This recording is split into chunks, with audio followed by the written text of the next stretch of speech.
begin with the theory of this creative curriculum. So creative curriculum's foundation is based on the findings of 6 main theories. So through their views on children, the curriculum is constructed as a guideline for how we as center can be united to provide the best possible care. So not just one but 6 main theories. So ato sila isa-isa ko. Or yung mga 6 psychologists.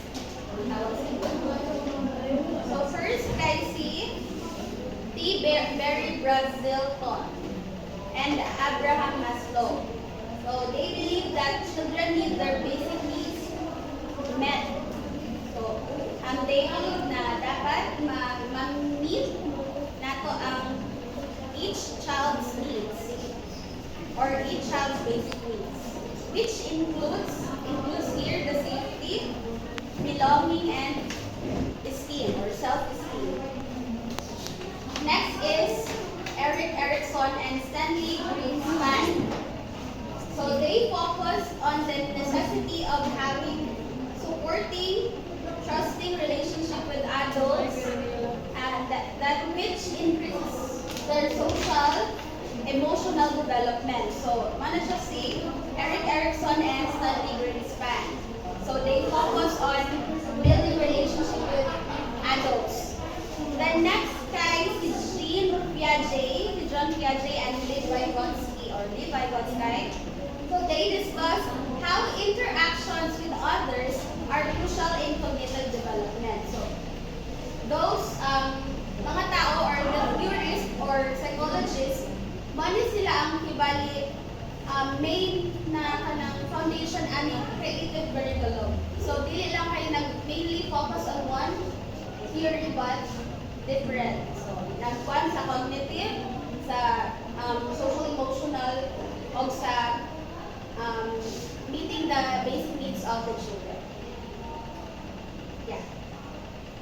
These theories inform the curriculum's approach to provide comprehensive, nurturing care and education for all children. So next is, wait lang. Okay,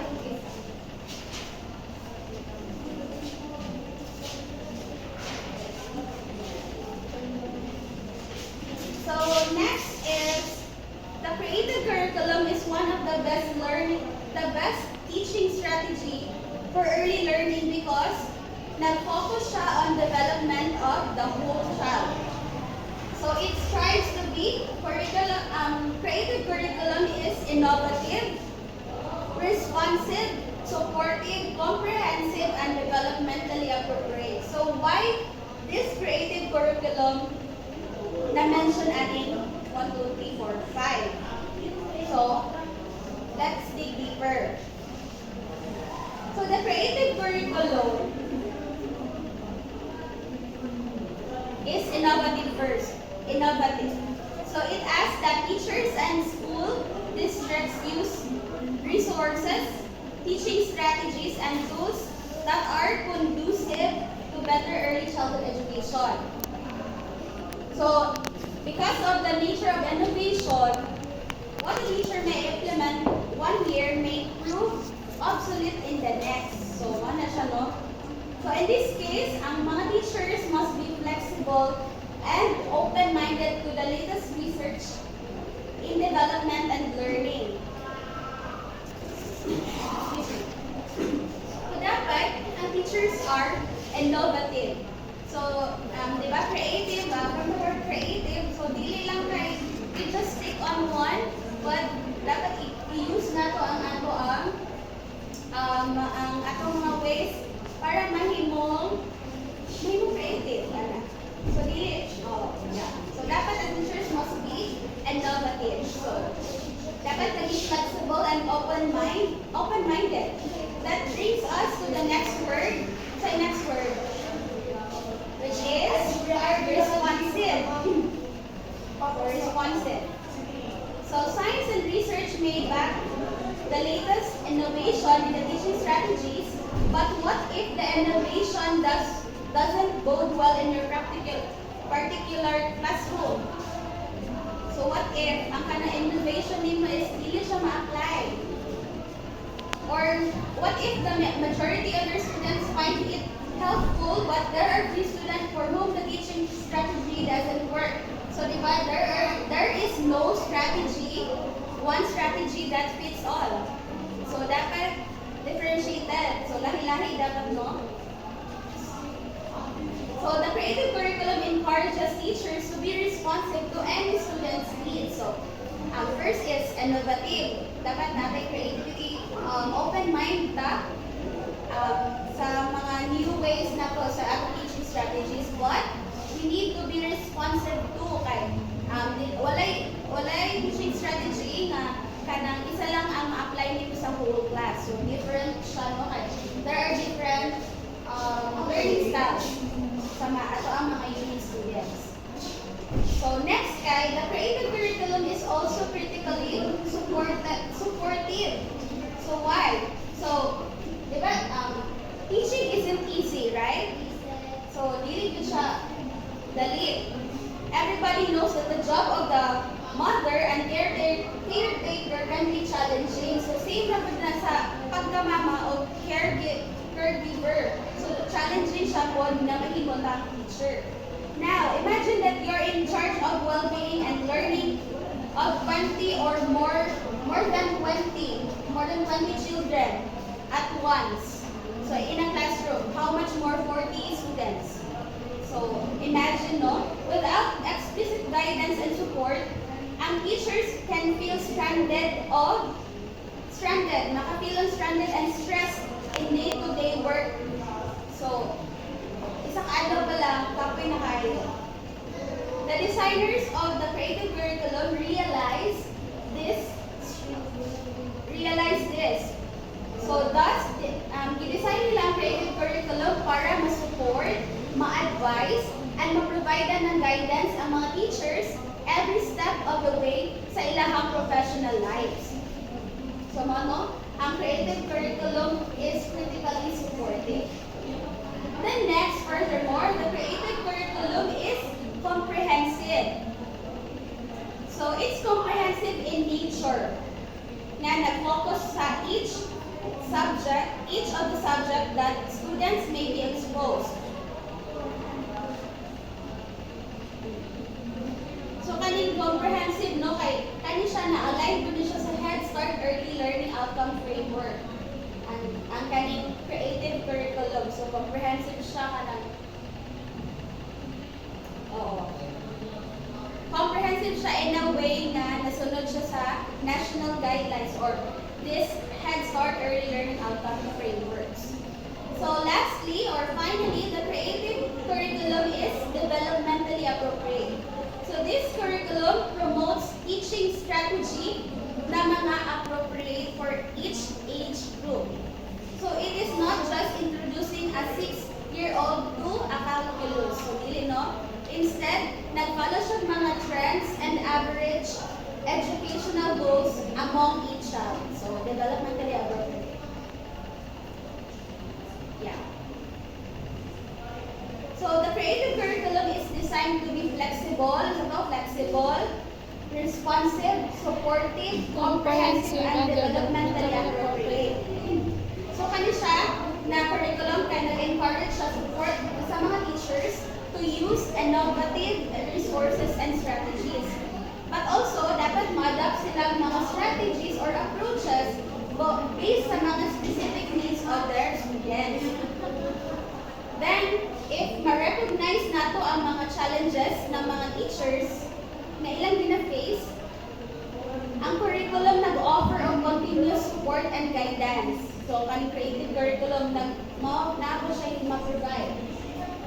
Then, it ensures that educational content aligns with the state and national guidelines and is suitable for each age group, itong comprehensive and developmentally appropriate. So, kaning approach, naka-help siya to create a dynamic and effective learning environment na maka-benefit sa ating learners. So, let's proceed sa the creative curriculum for preschool. So, kani siya,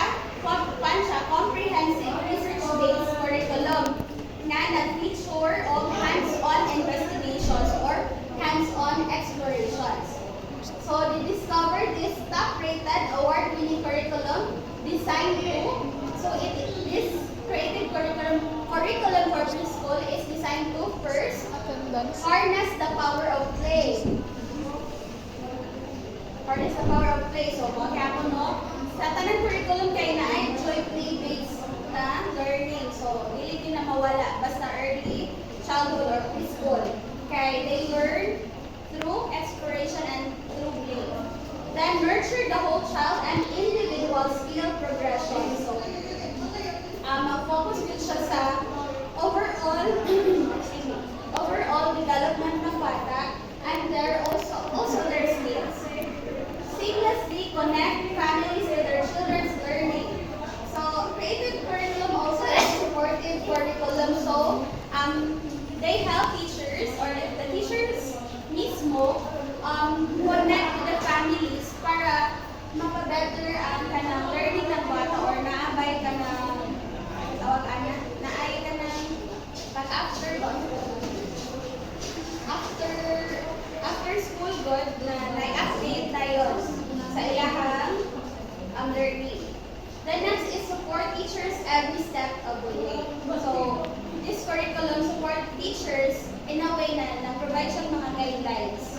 No? So, this curriculum empowers children to be confident, to be creative and caring learners through, play-based and hands-on investigations or exploration.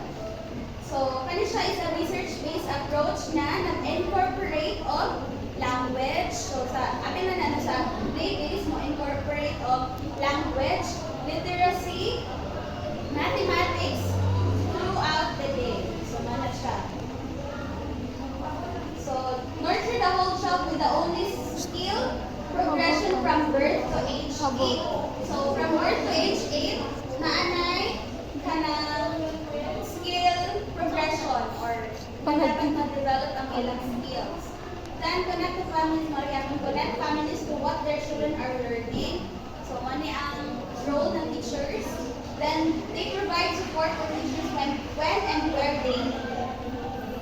So, any questions? Not? So, let's proceed sa 4 stages aning creative curriculum. So, the 4 main categories of interest is social, emotional, physical, cognitive, and language. So, ang una is social, emotional stage. So, it helps promote independence, self-confidence, and self-control. So, within this stage, ang mga bata nag-learn on how to make friends, then how to have group interactions, and how to follow rules. So, in this creative curriculum, children are taught to be like kanang participative or kanang how to interact with their peers, their classmates, and their teachers. So, ma-develop ang ilahang social and emotional stage. The next is the physical stage. So, it is intended to increase children's large and small motor skills. So, this is a physical stage is through atong mga play-based na mga activities or learning or exploration nila. Ma-develop ang ilahang large and small motor skills, ilang fine and gross motor skills. The next is the cognitive stage. Kaya siya nag-associate with thinking skills. So, ang mga bata nag-learn how to solve problems, ask questions, and think critically. So, they have the chance to explore on their own wonder mo gihapon o ka na process, no? Mag-ask sila first, then moabot na dayon na sila na mismo ang mag-solve. Then lastly is the language stage. So, ang language, so it deals with communication. So, ang mga bata nag-learn how to communicate with others. Hindi lang kayo mag-communicate, but also to listen and participate in conversation na makarecognize sila mga various forms of prints. So, parehan na. Forms of communication gihapon na.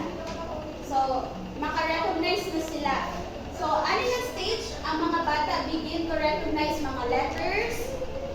letters and words. Apil na dili ang numbers and pag umanay na sa language stage, dili pa ma-develop ang ilahan, begin sila og writing. Yeah.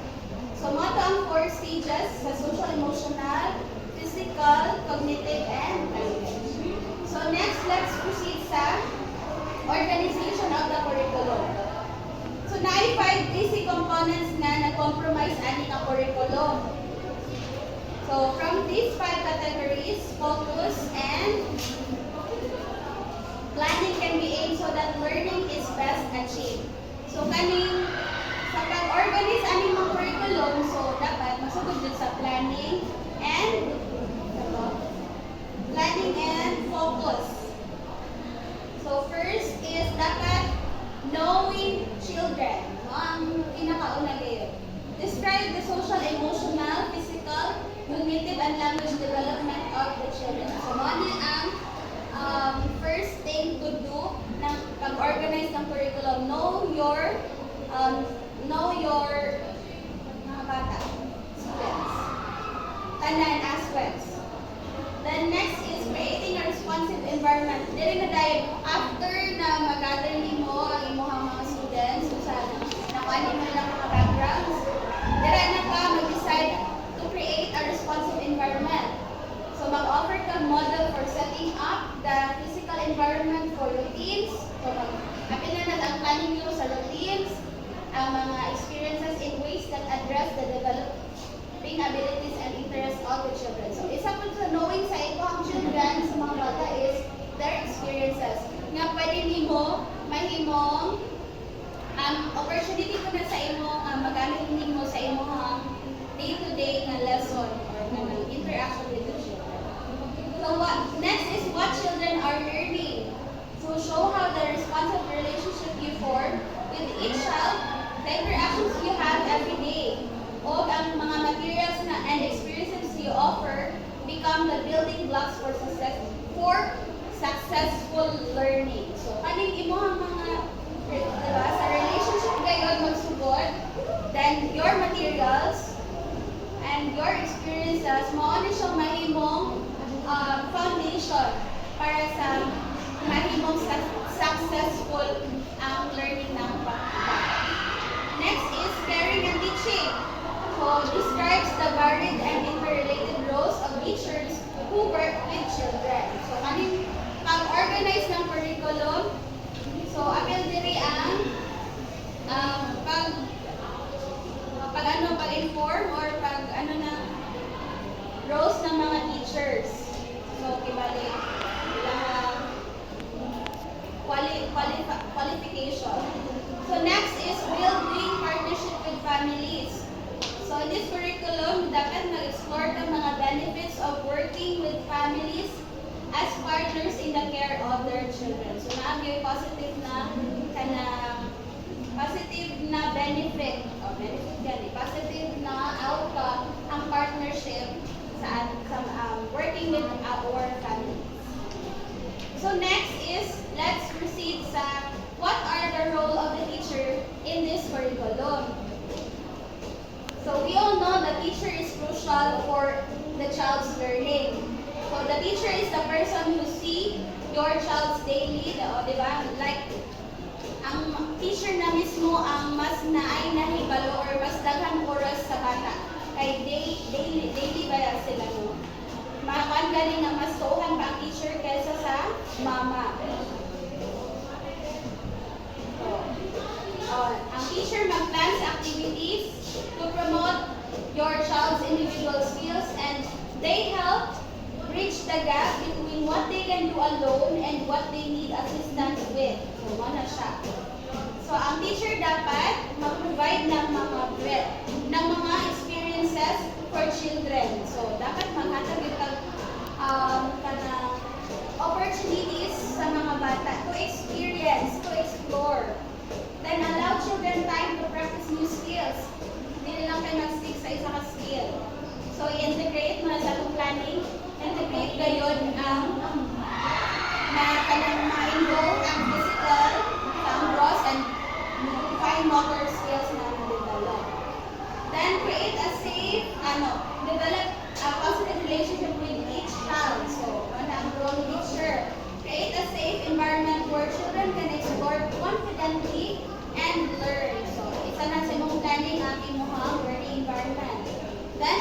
many rich language experiences throughout the day by describing what is happening, asking questions, singing, and reading. So, mga ganun sa preschool, no, na dapat, like, i-ask na tumata, gusto ka, how was your day?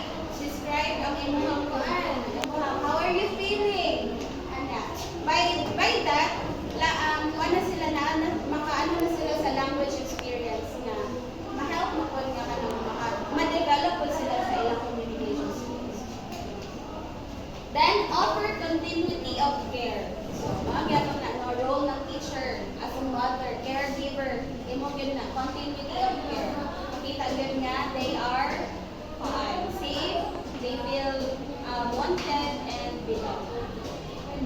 Then, next is the classroom layout. So, appeal sa creative curriculum. So, each classroom is set up for exploration and learning.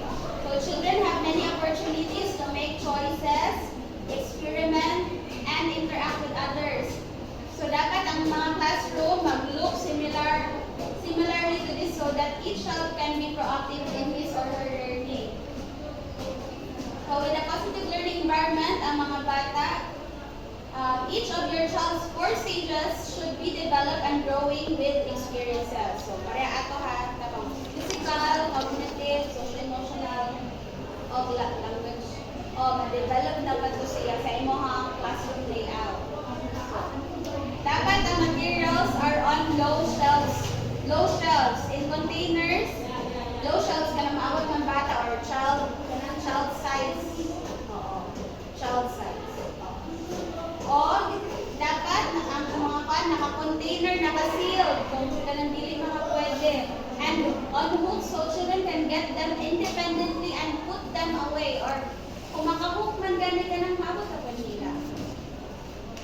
Then, shelves are neat and uncluttered, so materials are easy to see, remove, and replace. Kung magkaman gani cabinets or kanang mga shelves, dili siya naka-close or dili naka-glass. Basta kayo makita lang ng bata. Then, pictures and word labels are on containers and shelves. So, children know where materials belong and learn to use free. So, dapat mga tags. Kaya isa ko na sa language recognition ng bata. So, makarecognize na sila. Next, there are distinct interest areas. So, di ba?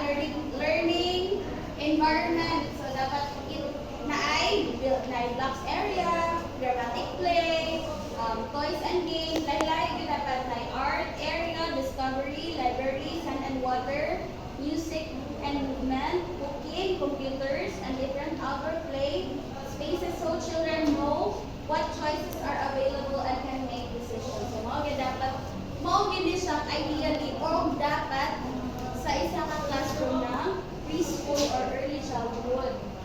So, kuhon kita, tayo knowledge no sa pag-layout ng atong classroom or pag-design or pag-custom. So, next is what are the goals of this creative curriculum?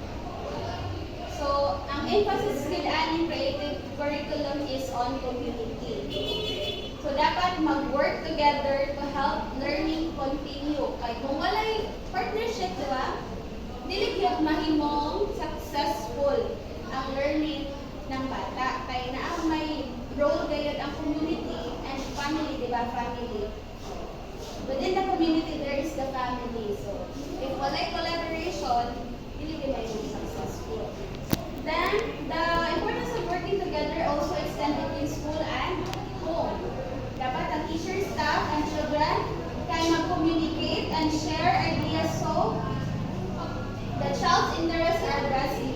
So, through communication, masettle ang kung saan mga strengths and weaknesses ng isa ka bata. Through this bond, we will develop an individual care plan and update it as your child grows and changes. So, by pairing teacher and parent, makahelp ka sa ma-acquire ang mga skills ng bata, ang ilahang attitude, kung saan pagka na ma-influence, kung saan ako pag-tudlo sa ilaha, and habits to do well in school and in life.